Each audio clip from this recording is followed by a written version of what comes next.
Atas dasar apa berada di samping Carson? Bab 607.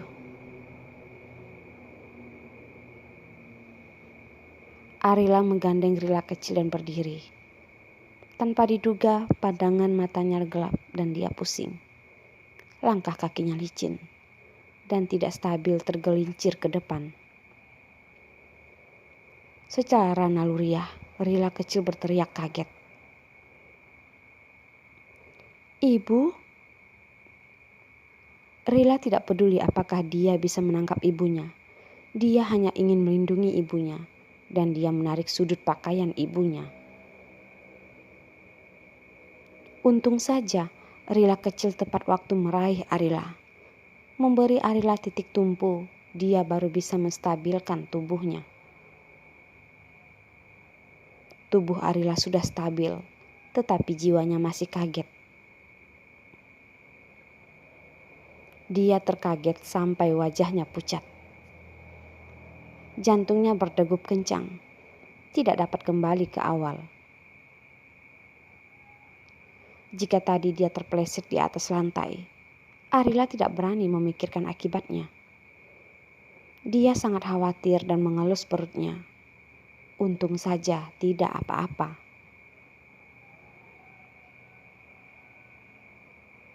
"Sayang, tidak apa-apa. Jangan takut." Arila mengelus perutnya, menghibur bayinya yang mungkin saja sama kagetnya dengannya. "Ibu, Rila tidak takut kok." Rila kecil mengira ibunya berbicara dengannya, karena di sini hanya dia seorang kesayangan ibunya. "Iya, kedua anak kesayangan ibu. Jangan takut ya." Arila mengelus kepala Rila kecil, mencium keningnya, menggandeng tangan Rila kecil masuk ke dalam rumah. Jalan sampai depan pintu, dia melirik ke belakang. Tumpukan salju yang licin. Ada air dari lelehan es batu. Sangat gampang terpleset. Sepertinya dia harus lebih hati-hati lagi. Tidak peduli Rila kecil atau anak di dalam perutnya. Baginya mereka sangat penting.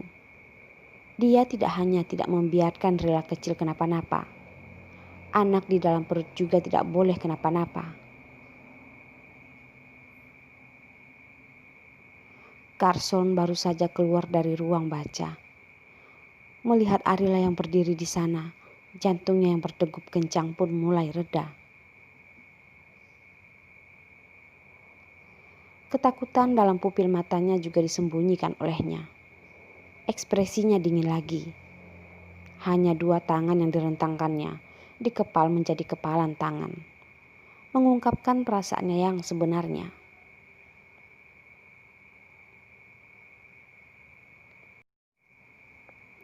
Pukul 3 sore, seperti kemarin, Puspita datang ke rumah Arila untuk menjemput Rila kecil dan mengatakan akan menonton kartun. Arila mengerti bahwa Puspita mencari alasan untuk menonton film kartun. Kebenarannya adalah untuk menjumpai Carson. Hanya saja jika hari ini membiarkan Rila kecil menjumpai Carson, apakah Carson akan mengembalikan Rila kepadanya? Arila tidak yakin, tetapi masih tidak bisa membuka kedok mereka. Juga tidak melarang Rila kecil, hanya saja sedikit tidak rela.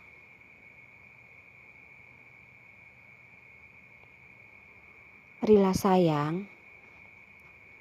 Arila memakaikan topi pada Rila kecil, mengangkat wajah Rila, membiarkan dia menatapnya. "Tidak peduli kapan Rila pulang, jangan pernah lupa. Ibu akan terus menunggumu di sini."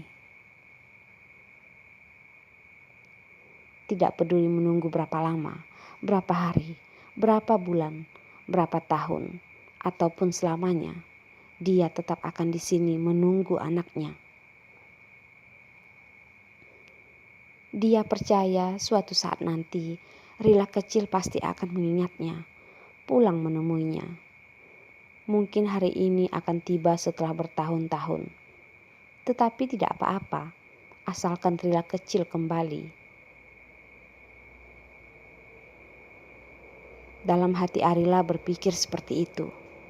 Tetapi Rila kecil yang masih kecil tidak mengerti. Dia dari awal sudah tidak sabar untuk menemui ayahnya. Dia lepas dari pelukan Arila, menggandeng tangan Puspita dengan sendirinya, melambaikan pada Arila. Ibu, Rila pergi bermain dengan bibi Puspita. Tidak akan lama kok, Bu. Arila, aku bawa dia pergi dulu. Kamu sibuk saja dengan kerjaanmu dulu.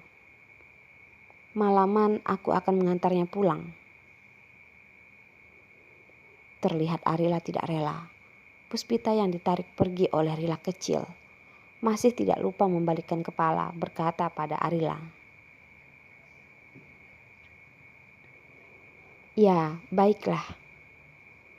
Arila tidak banyak berkata, hanya menganggukkan kepalanya dengan pelan. Dia tidak seharusnya selalu memikirkan hal yang negatif. Seharusnya berpikir ke arah yang positif. Mungkin saja Carson hanya meminta Rila kecil untuk berkumpul, tidak berniat membawa Rila kembali. Jika Carson benar-benar ingin mengambil kembali Rila kecil, saat itu tidak mungkin Carson memberikan hak asuh kepada Arila dengan sendirinya. Karena dia yang memberikan hak asuh Rila kecil kepada Arila dengan sendirinya, Arila menebak Carson tidak akan dengan mudah meminta kembali Rila kecil. Bagaimanapun, dia adalah nahkoda dari grup Aces. Omongannya bisa dipercaya, tidak akan pernah berubah. Berpikir seperti ini, hati Arila menjadi lebih lega. Memikirkan apapun tidak ada gunanya saat ini. Tetap bekerja dengan baik, mendapatkan uang. Punya uang baru bisa membiayai anak. Jelas-jelas sudah mengatakan jangan berpikir sembarangan. Tetapi pensil gambar di tangan Arila tanpa sadar menggambar wajah bulat Arila kecil. Setelah Arila tersadar, seharusnya ini menjadi lembaran gambar yang sudah setengah selesai digambar malah menjadi kacau. Menjadi kertas yang tidak berguna. Sial, apa yang ingin aku lakukan? Arila sangat marah, sehingga dia melempar pensil yang selalu dihargainya. Sudah memastikan sekarang hanya perlu fokus pada pekerjaan desain, menghasilkan uang, membiayai keluarga. Jangan memikirkan hal lain. Dia menepuk-nepuk wajahnya, menarik napas dalam-dalam, pergi ke cermin dan menatap orang di dalam cermin yang persis seperti Arila. Arila, tidakkah kamu ingin menjadi wanita yang benar-benar pantas mendapatkan Carson? Lihatlah kondisi kamu saat ini. Bagaimana kamu pantas mendapatkannya? Arila saat ini yang terlihat kurus dan pucat. Seperti yang dikatakan orang lain, dia terlihat seperti boneka kertas. Dan selama seseorang menusuknya dengan jari, dia akan meletus. Dan lihatlah Carson. Setiap saat, pakaiannya bersih dan rapi, dan gerakannya mulia dan elegan. Selamanya selalu berdiri di puncak piramida yang membuat orang memandang ke atas. Arila yang seperti ini, kualifikasi apa yang dia miliki untuk berdiri di sebelah Carson? Atas dasar apa meminta dia mengingatnya terus? Arila menyeringai dan menggigit bibirnya sendiri, lalu berkata, "Arila, sekarang selain kamu mencoba membuat dirimu lebih baik dan lebih hebat, kamu tidak memiliki jalan kedua." Setelah melakukan perbandingan, Arila mengambil pensil gambar dan duduk kembali ke meja untuk memulai desainnya. Kali ini dia fokus melukis dan dengan cepat kembali konsentrasi.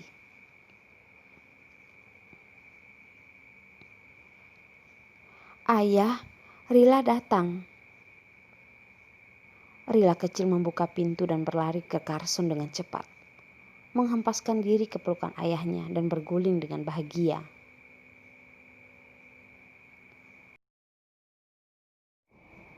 "Ternyata Rila sudah datang ya.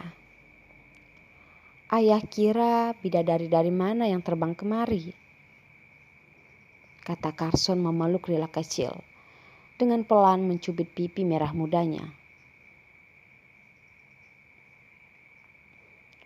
"Ayah, Rila tidak memberitahu ibu." Rila datang ke sini, tentu saja Rila ingin meminta pujian dari ayahnya, agar ayahnya tahu dia melakukan apa yang disampaikan ayahnya. Ya, Rila melakukannya dengan baik. Carson menggendong Rila kecil dan melangkah ke atas. Untuk memuji Rila yang melakukan dengan baik, hari ini ayah akan memberikan hadiah untuk Rila kecil. Hadiah? Mata Rila berkaca-kaca, dengan penuh harapan menatap ayahnya. Melihat hadiah apa yang akan diberikan ayahnya kepadanya. Hadiahnya hari ini, Rila bisa bersama ayah lebih lama setengah jam. Mengatakan ini sebagai hadiah untuk Rila kecil, kenyataannya adalah hadiah untuk Carson sendiri. Jelas-jelas tinggal di sebelah mereka ibu dan anak. Tetapi Carson tidak dapat memeluk ibu dan anak itu secara bersamaan. Maka hanya bisa menghabiskan waktu menemani anak kesayangan mereka. Seminggu ke depan, hari-hari mereka akan dilewati seperti ini.